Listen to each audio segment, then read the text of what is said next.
Bonjour à tous, merci de la confiance. Vous savez, la première chaîne YouTube à travers les mondes télé, Chango. Vous en êtes mingi, vous avez Nabino, entretien et Alelo, tu es ambi pour Nabino. Parti n'a pas perdu les élections, il a gagné les élections. Boye bisa bango bati kapeli seki. Congolais asi à la muki. La muka asala ka ba réflexion ya bien pour na mboka oyo. FCC na la muka ba ebani bien. Manque à confiance ils a déjà.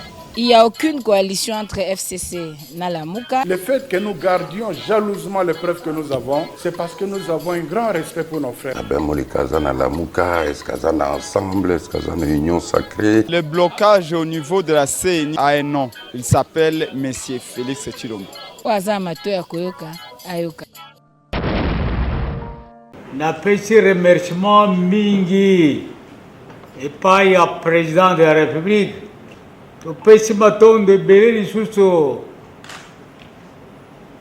le président de l'Assemblée nationale, hier, vous voyez que Sangisa Bisso, ailleurs que le Bila Bisso a déclaré tout Vanda Kimia, Dengi tout Vanda Ki, Mikolo, Bambula et Leki. Di kambe mutuya il faut bolandira ngo bandeko atako di kambe zaraki isika batu bazali di kambe zanga kate mais bango moko batu bakobongisa na pesi vraiment remerciement et belé di suso na mukambi ya ministère intérieur sécurité décentralisation et affaires coutumières. Nous demandons au président de la République, je cite, Son Excellence M. Félix Antoine Tshisekedi Tshilombo, nous demandons au président de l'Assemblée nationale, M. Mbosso, nous demandons aussi au président du Sénat, M. Bahati, qu'il puisse prendre des décisions, au chef du gouvernement aussi bien sûr, M. Samalou Kondé, de prendre des décisions en temps réel. Pour moi, le pays est en guerre. S'ils ont choisi Kouamoutou, c'est parce que c'est l'entrée de Kinshasa. Et nous voulons que les décisions se prennent en temps et à l'heure. En temps et à l'heure, afin d'agir. Nous sommes infiltrés, il y a une main noire, alors attaquons le problème à la source et sécurisons nos territoires. Nous sommes venus dans un premier temps présenter la délégation des chefs coutumiers. Les chefs coutumiers qui nous ont accompagnés et pour présenter les civilités auprès du président de l'Assemblée nationale et lui rendre aussi compte des pourparlers qu'il y a eu au niveau du ministère de l'Intérieur. Il est bien vrai que le problème existe. C'est un problème qui est sérieux, que nous devons prendre au sérieux tous. Au jour d'aujourd'hui, on parle du conflit Teke et Yaka. Mais jadis, ces deux peuples cohabitaient pendant des siècles. Et au jour d'aujourd'hui, ils s'opposent, les deux peuples s'opposent. Il y a bien une raison là-dessus. Après avoir eu tous les renseignements, après avoir écouté aussi les chefs coutumiers Teke, il y a deux points qui ont été retenus. Le premier point consistait à la hausse de redevance coutumière. Et c'est un effet, je pourrais dire, c'est un problème de cause à effet. Le fait d'augmenter la hausse de la redevance coutumière a entraîné automatiquement la révolte des Yaka. C'est un problème qu'on devait régler, logiquement. Mais malheureusement, il y a un de nous, un faux chef, Kianfou. Il n'est pas Kianfou.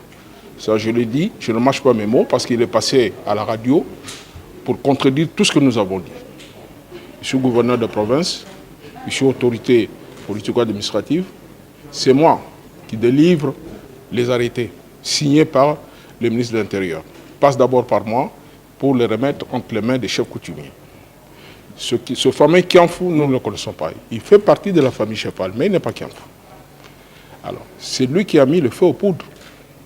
Il a écrit l'administrateur du territoire de Kouamoutou pour dire qu'il viendra pour installer les chefs coutumiers Yaka. Quelque chose qui est inadmissible. Même chez moi, dans ma province, je n'accepterai pas qu'un Teke vienne introniser le chef Teke. Voilà un peu ce qui a été dit lors de la rencontre au ministère de l'Intérieur. Nous avons reconnu ça. J'ai demandé d'ailleurs pardon au nom de tous les Congolais et à mon nom propre. C'est une erreur grave, une faute. On ne peut pas aller d'une province à une autre, aller investir au mépris de toutes les lois, de la Constitution, de ce qui existe dans ce pays. Nous le reconnaissons. Nous savons que le travail a été mal fait de l'autre côté. Ici, je ne voudrais pas non plus accuser les services de sécurité, mais je pense qu'il y a eu un désordre indescriptible. Là, nous sommes là pour chercher la paix. La raison pour laquelle vous avez vu les chefs Teke sont là et les chefs Yaka sont ici. Harmonisons nos vues, cessons de nous battre. Il est bien vrai qu'au jour d'aujourd'hui, les Yaka sont terrés dans les différentes forêts là-bas. Ce que nous voulons, c'est leur envoyer un message pour qu'ils puissent sortir, créer des couloirs pour qu'ils puissent sortir, afin que nous organisions un colloque où ils prendront part, comme ça ils viendront parler, réellement, pour savoir qu'est-ce qui s'est passé au juste, bien que nous avons su tous les renseignements, mais nous voudrons bien les écouter aussi. C'est très important. La justice va faire son travail. Moi, je pense que tous nous sommes d'accord qu'il a commis une bêtise sincèrement incroyable. Nous, on ne pensait pas qu'il pouvait arriver jusque-là. Avant l'indépendance, les politiciens sont Kennedy.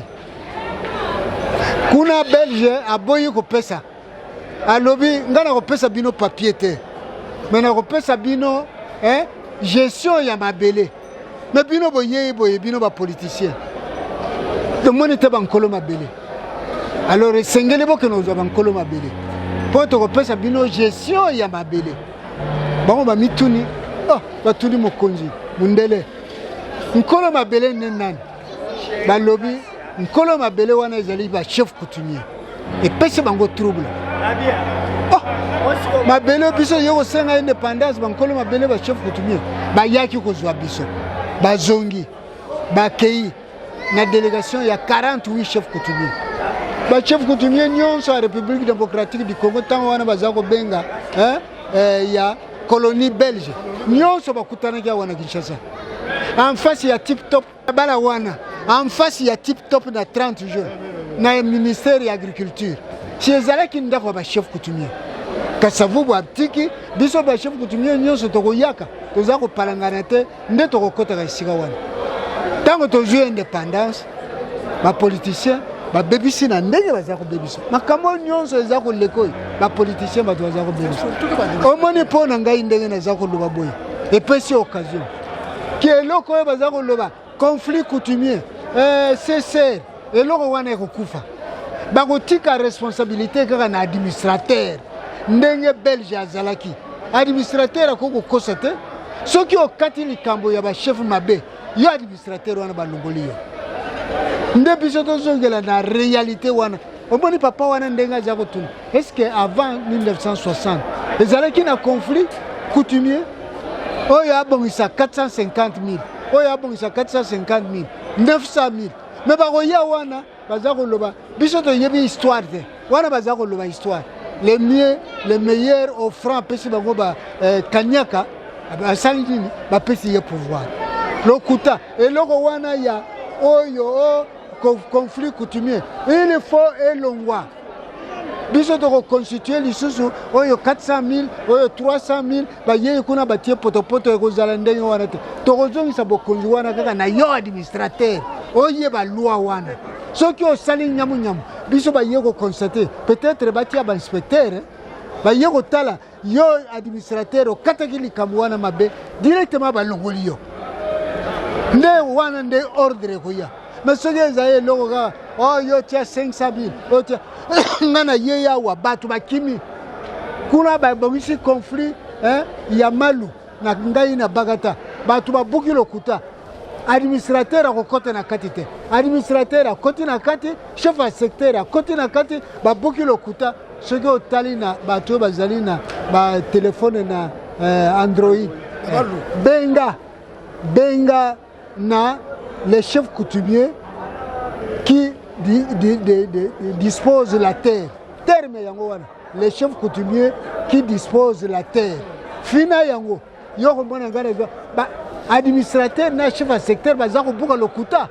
Bazako kamata une carte géographique, bazako constater bakozako lobate ezali croquis ya groupement wana.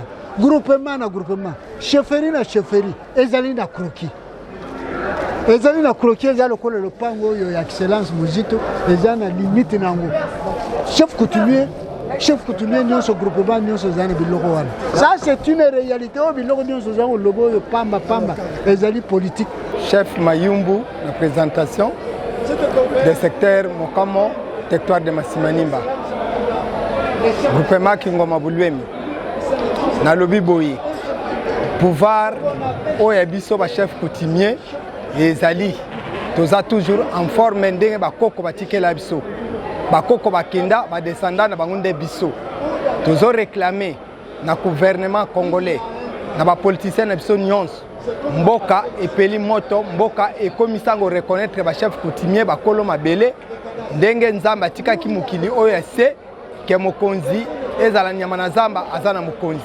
Ezala mbisi na mai azana mokonzi. Nzete ezana mokonzi. Bon na biso batu bokonzi bapesa ka nani bokonzi de bapesa ka chef coutumier ndai représentant. Bozong c'est la biso pouvoir na biso droit ya obino botia wana les sols et les sous-sols à partir de l'état vraiment eloko wana nde e frapper makasi mboka eziki makasi. Bozong c'est la biso pouvoir na biso droit na biso ba chef coutumier ezala nde biso ba chef coutumier. Droit ya l'état pe azali akozwa pe droit ya l'état. Mais ezala te que non, ezala te que droit na biso ba chef coutumier lelo yo ezala reconnaître te, ezala toujours l'état zo konza yango. Yango wana nde à partir ya mbongo nde ebomisi Congo. À partir ya mbongo mutu nyonso akomi lokoso ya mbongo akoma millionnaire akoma milliardaire. Mais car que mbongo ezana tina moko te to boma Congo te na lolengo biso to bomi Congo. Peuple congolais so totali bien awa na mabele na biso ya Kinshasa na Congo mubimba. So tali majorité bazotika peuple congolais na se ya moi. Mais car que peuple faut biso to tika na se ya malili. Nzeta malili ezali to tiki peuple congolais. Vraiment bo soutenir biso peuple azolela toujours na maboko na biso ba chef coutumier pour na mboka na biso. Par rapport ya batutumu ça fait que pour mutu wana et puis lelo et sécurité to Kinshasa et que na chef coutumier ni biso to sengi boye. Na maloba nyonso to tozolobela botika eloko wana koboma peuple congolais. Biso ba chef coutumier toza na conflit moko te. Conflit wana ezoya à partir ya ba politiciens nde bazo panza mboka oyo. Kuna tomoni guerre moko te o tomoni bitumba oyo zosalima kuna te bato bazokufa. Botika koboma peuple congolais. Batika eloko wana. Tosengi peuple congolais azwa kimia amela mai alia azala santé kitoko. Vraiment botika eloko wana koboma peuple congolais. Botika kosala politique ya mabe pona koboma peuple congolais bozoko sakeno ezali guerre kuna eza bitumba ba chef coutumier azobunda boyi. Biso toza ensemble banda ba koko batika biso toswana kate to bunda kate lelo oyo bokomi ko bundisa biso bokomi ko swanisa biso po bomona keno tala ba chef coutumier akomi ko bomana biso kuna na kati ya ko bomana na tozate na kati na biso ba chef coutumier ezo sala biso passe biso ba chef tozoka passe makasi parce que population oyo ezo subir peine oyo ezo nyokwa lelo population belé ba koti na zamba ba abandonner ba village ba kufi eza population na biso uta génération bokoko na biso muteke muyaka aza mutumo moko biso tokoki kobunda te mais oyo ekomeli biso ezosala biso passe yango l'état lokola aza na ba mesure nyonso tosengi na ye asala lombango vraiment acha kimia na kati ya mabele ya kwamut en fait que peuple nyonso baza wana ezala bayaka ezala bateke bazala na kimia na kati ya mabele wana tala lelo ba misusu bakoti zamba ba misusu bakufi ba misusu baza soki na bamboka misusu bakimi musika tala nzala ya mboka misusu ndenge ezalaka babandone babilanga babandone misala na bango babandone makambu nyonso oyo bango bazali na comme occupation cause ya nini cause ya désordre oyo ekoteli biso na kati ya mabele wana ya kwa mutu en tout cas le retour senga na gouvernement acha vraiment kimia biso tozana esengo na ngote population zo nyokwama eza population na biso qui va le bino vous allez déclarer le l'état bon c'est la bino pouvoir la bino kasi le bino ne va chef au qui pouvoir la bino pour l'état pour le poste est-ce que l'état continue que c'est la bino pouvoir la bino OK ezalit lié l'état ayeba yango bien tangu nanu mundele ache makolone awate na 1482 boyeba yango ke mabele ezalaki dirigé na ba chef coutumier na ba royaume na biso na roi Nzinga Nkuvu toyebi histoire bien l'état ye mundele ye biso batuto yambaka mundele biso batuto lesaka mundele biso batuto pesaka mundele place ya kovanda uta tangu to sali makambo nyonso oyo titoke na table ronde bango ba politicien ba yebi masolo oyo mundele yebisaki bango d'ailleurs na kopesa bino l'indépendance te na sinaka pe convention na binote. Alors, nde 42 chefs gouvernement belge atindaki avion spécial et ko zo 42 chefs. Bon ya ko zo biso pona nini. Soki mabele ezalaki ya biso te. Soki ye moko mundele azo reconnaître que a reconnaître ki pardon que non biso nde asinaki na biso convention. Bongo peuple ye moko l'état lelo, l'état congolais akozanga koyeba que non mabele eza ya biso. Tozo déclaré droit na biso malgré lito to bandi eza makasi mais toko kene nango jusque na suka na yebike elonge ezali victoire ezali bokonze kozonga na biso ndenge ba setre na biso batikelaki ndenge pe tokozala nango tozana elikia lokola tosangani biso nyonso lokola mutu moko pona lit oyo en tout cas victoire ezali pe longe ezali na komba mvuluzi kimbangu na komba kimpa vita na komba ba setre nyonso babunda pona mabele oyo d'abord nazo ko se présenter ngai nazali chef Moussima Godefroy, prince oyo bapesa autorité, autorisation nyonso na groupement Tambangi avant bango nyonso bakende. Conflit oyo opposé la question ya bateke na bayaka.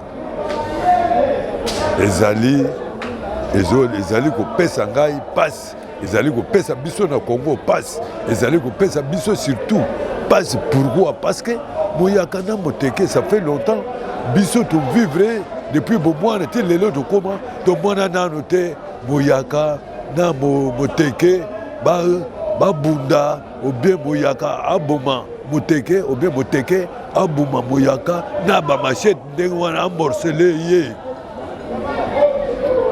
wana te wana politique na bango wana basali ya ko salir bayaka na bateke parce que aucune fois un Congolais a sa machette a morcelé déconaillé moyaka moteke déconaillé moteke décoya moyaka soko tali ba image wana nyonso ezomona na eza politique ya pamba wana bango basali ke bazo salir moyaka na moteke jamais au grand jamais wana eza conflit moko oyo bango baye komema ba politicien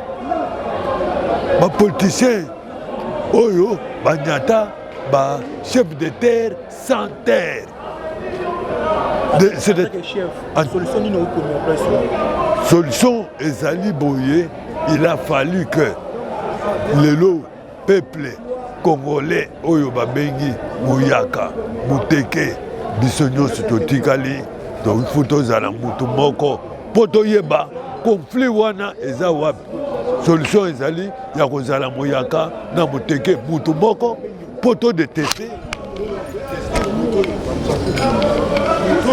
azo ya komemela biso conflit amemela biso conflit oyo biso toza nango te esalama nano te. Voilà solution ezali moyaka na muteke tozala momoko tozala mutu moko bongo tomona nani wana azosala makambo wana tokomi na suka kozwa solution lelo lokola ba négliger biso ozomona mboka ezotambola malamu te pona nini tangu mundele belge akomaki awa akutaki biso ba chef coutumier na administration na biso organisation ezalaki tout administration qui a revanda tozalaki na nyonso mais lokola ekomi la loi ya bakazika les sols et puis les sous-sols appartiennent à l'état tolobi boye tokomi prêt tokotsa toya na mikanda na biso tovanda na parlement ba voter loi oyo bazong sélection mabele na biso po kimi kota soki tozong mabele zongi na boko na biso te mokile ozaka toujours na désordre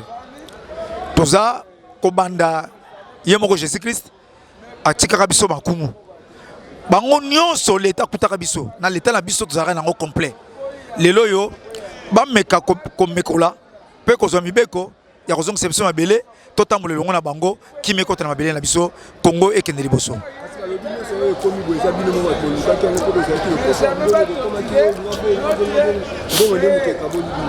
Oui, faiblesse na biso pe inde salaki ke to koma boye.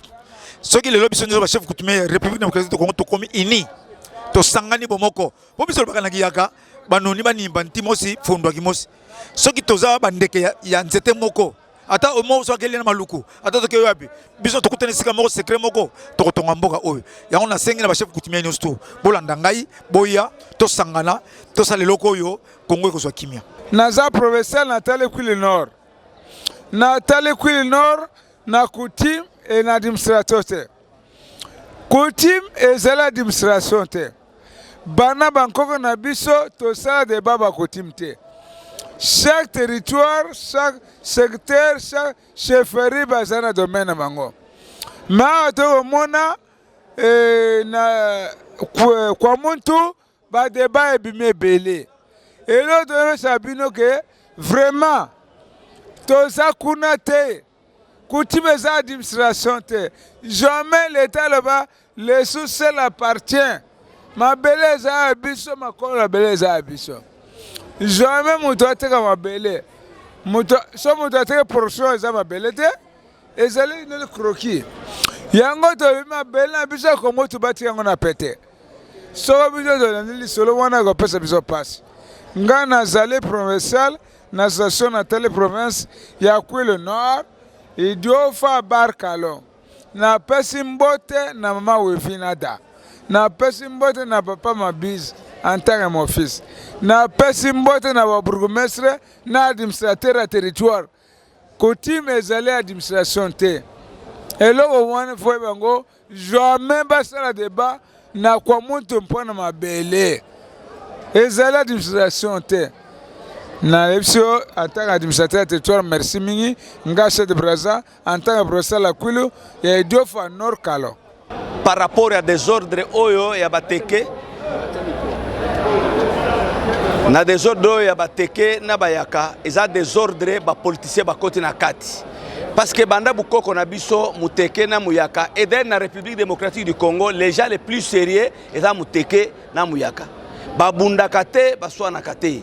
Alors makambo oyo nyonso oyo omoni ke ba politicien babandaki ba français les Congos ne seraient pas divisés. Les Congos ne peuvent pas trahir le Congo. On ne peut pas faire ceci au Congo. Mais, bangomba ba politiciens, ba ena no ba diviser Congo, ba kati, ba bimisi ba province, ba kati ba province. Ba sali ba découpage. Wana nyonso eza ko diviser Congo, ezali ko créer ba désordre. Tango tozala mo bimba, ba biloko wana ezalaka te. Et puis muyaka na muteke bakoki jamais ko bunda bitumba, ba banda ko mitumba moto, ko mikata ba machette, non.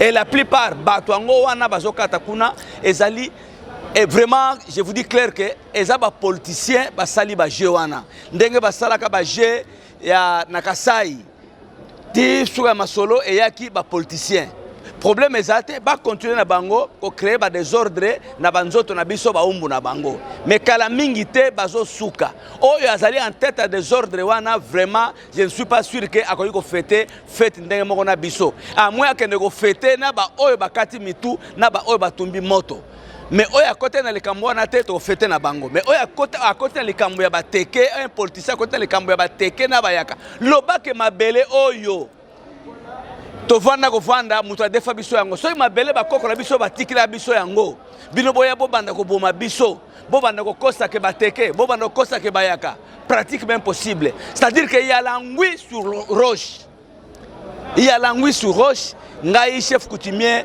monsieur Alona Mukui Magellan nazali de Gungu nazali de Bandundu de Kwilu vraiment makambo ezoleka wa na porte ya Kinshasa ezo plaire ngate ezo salanga souci même makambo ezoleka na este kuna c'est plus grave lisusu este wana kuna bazaba ndeko na biso yango ngana lobaki bino ba politicien bokende signer ba accord bozui ba accord non tozwa ba Rwanda to kotra na Rwanda to ya ko benga na dictateur Mobutu tant boye ko bengana di et puis Mobutu azali déjà malade il a fallu botika kufa na yebo pouvoir bino boke ko soki bo signer ba accord kuna bozwi ba rwandais boye na bango ba M23 ba ko créer ba désordre awa ti tant ba bengana dictateur ango au lieu que maintenant bobongisa ba accord bo salaki na bango bobongisa ba accord wana te et comme désordre lelo na lobby ko boma bato na este lelo na lobby ko boma bato na este et pourtant biloko wana eza malamu te to lobby boye bino ba politicien bo suki saba désordre à este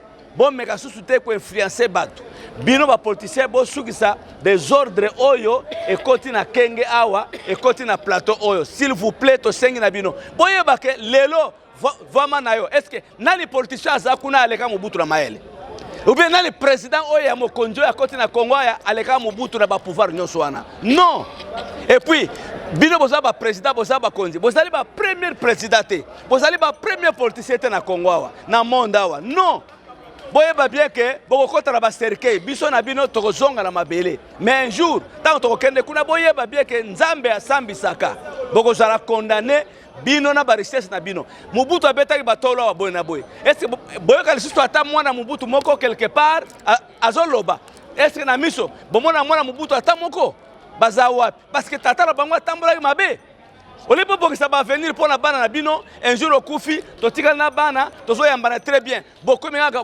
kokene boma batu kokene kokata batu mitu kotuma batu moto kosala boye na boye vraiment bosuki sawana. Merci, monsieur le journaliste. Nabanzi Nasukiwana.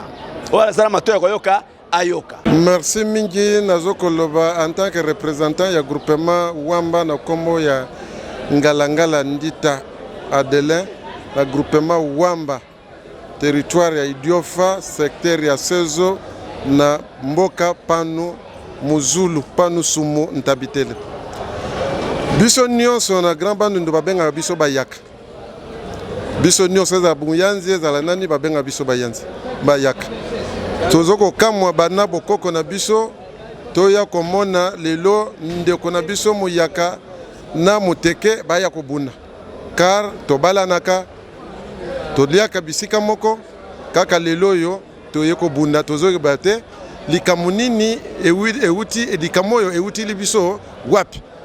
Mukili oyo Congo ezali Congo ya Kimbangu. Kimbangu avant kufa atambolaki mboko yo mubimba. Akoti na fleuve ayoko bima na Kasai. Ti ndenga kenaki nkamba. Mutu moko te akuko kabola Congo. Puisque ezali patrimoine oyo Patrice Lumumba atikaki, oyo bakinzenga batikaki, oyo Kimbangu akufi pona bana ye kisolokele achaki mbongo na ye pona indépendance ya mboko oyo. Mais yo mususu oya kokabola mboka ocha désordre. Bino ba politicien bozali bana ya ba chef coutumier. Lelo yo d'abord awa na kati ya mboka na biso bozo reconnaître pouvoir coutumier. Bokoya wa mandat kosila bokoya mbango na ba entité na biso poto voter bino. Kasi kaka bino ba politicien bozo cha désordre na kati ya mboka na biso. Tala bandeko na biso bazo kufa na S. Bazali ba nkumu lokola biso. Bato bazo diriger kuna ezali biso bato diriger. Mais lelo yo bitene mususu bazana zam. Tala oyo kweli biso wape na grand bandu. So lelo yo bateke na muyaka baji problème.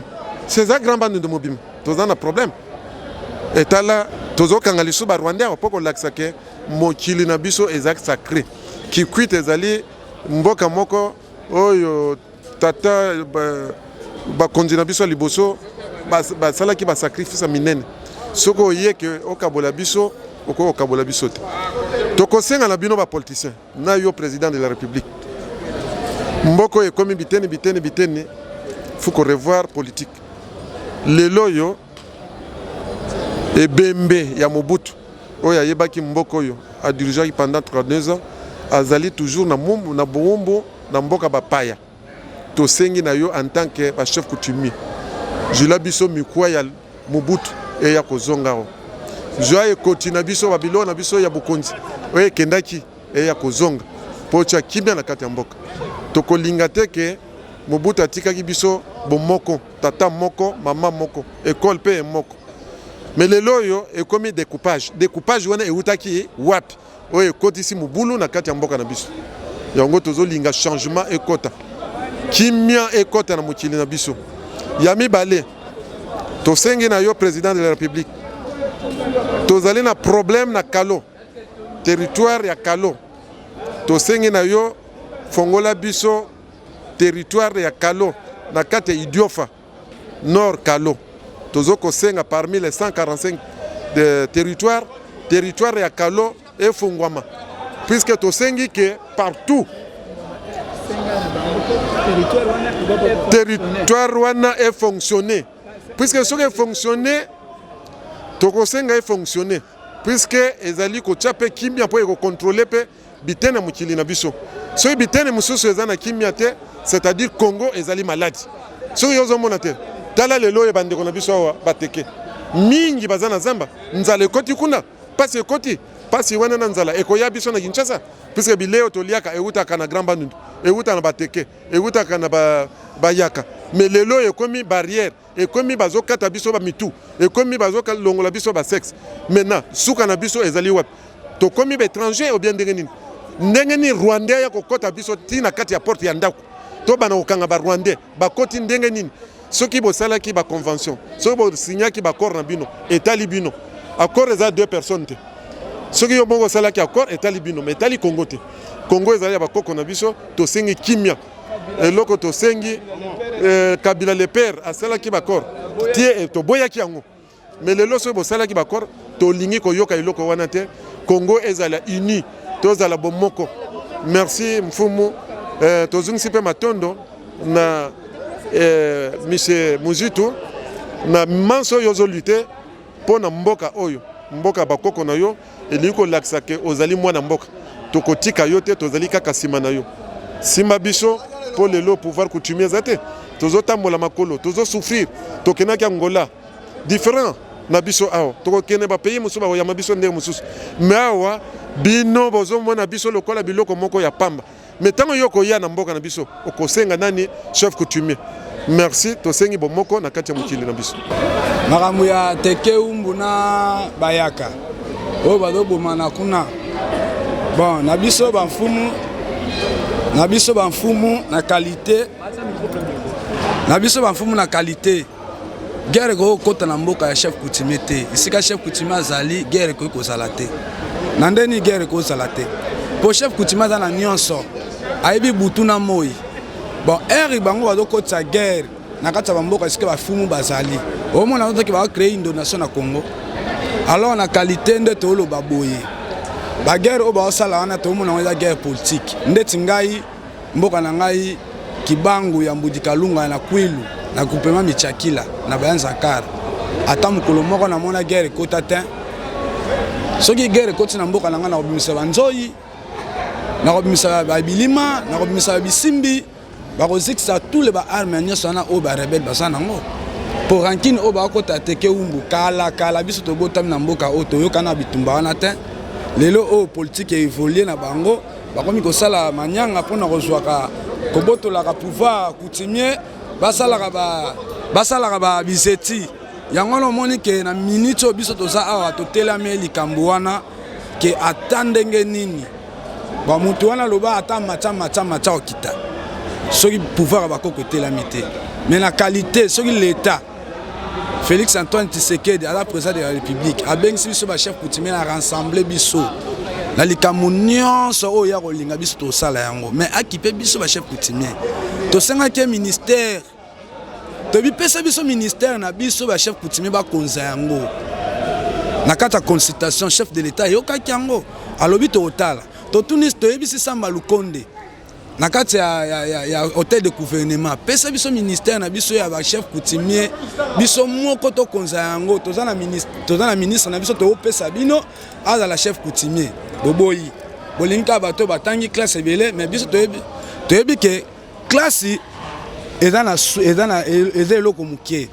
mayele babotama nango bokoko babotama nango bwanya nyonso ya mokili oyo nzambe moto asalaki yango toza na posa likambo oyo bango bakosala wana ya biloko ya visite pamba wana esila barwandais bayaki awa Kabila le père azalaki bakotaki na route ya mokali bango nyonso basilaki tosilisa bango na pouvoir ya bokoko toboyaki guerre ezala na mboka tobite so guerre na mboka to na bana to na bandeko to na ba mama to kima alors to kase guerre oyo po guerre sa nini esila po Kabila le père azalaki association na ba mfumu ndo mona ki dossier esilaki mais lelo so to oyo ka guerre comme na munoko ya ndako na biso na capitale Kisasa photo fini yango merci ngana suki wana bosala makambo ndenge nini bo réaliser pe biso ba mfumu to za na qualité. Chose promise, chose due. L'ancien Premier ministre Adolphe Muzito poursuit avec faste la deuxième phase de sa mission. Après la province de Kwango, le député national Adolphe Muzito va parcourir plusieurs kilomètres à la recherche des éleveurs de vaches qui défrayent la chronique depuis un temps. C'est dans le secteur de Kitoi, territoire de Massimanimba, dans la province de Kwilu, qu'il va finalement retrouver la trace de ses troupeaux avec l'aide de la population locale. Après investigation, il s'avère que ces éleveurs proviennent de la province du Sud Kivu, précisément à Uvira, en passant par Mbujimaï dans le Kasaï, via Kalemi dans le Katanga, avant d'atteindre les provinces de Kwilu et Kwango sous l'œil impuissant des autorités. C'était pour vendre. On a fait d'abord, l'année passée, il y a un papa qui est venu ici, on l'appelait Papa Gadi. Oui. Il est venu, il a installé son ferme ici à Ngondi. Il a commencé à vendre. On a vu que ici il y a les marchés. C'est comme ça que vous avez déplacé ça? On a déplacé pour du sud Kivu. Du sud Kivu. Uvira. À Uvira précisément. J'ai vendu beaucoup en Mbujimaï. Comment ces éleveurs de bétail procèdent pour acquérir des terres sans autorisation de l'autorité provinciale alors qu'ils promettent d'étendre leurs activités? Alexandre Sandi, l'un des responsables du groupe, répond. Non, ça ne m'appartient pas. J'ai fait la location ici au chef. Chef de terre. Chef de terre, chef du village, chef de terre. On a fait le contrat d'un an. J'ai payé une vache. Une vache. Avec d'autres choses qu'on demande. Si j'ai 250. Dans cette semaine, nous attendons 200 qui vont nous acheter. Qui vont venir acheter. Oui. Vous voyez que les vaches sont très nombreuses. Hein? On ne peut pas les prendre dans un mois ou dans 2. Si on les va dans 5 mois, c'est fini. S'il y a une autre demande, on va aller acheter d'autres des arbres. Des propos qui ne corroborent pas à la version de la population, l'ancien Premier ministre entend poursuivre avec la démarche auprès des autorités du gouvernement central pour apporter plus d'éclairage aux inquiétudes de la population.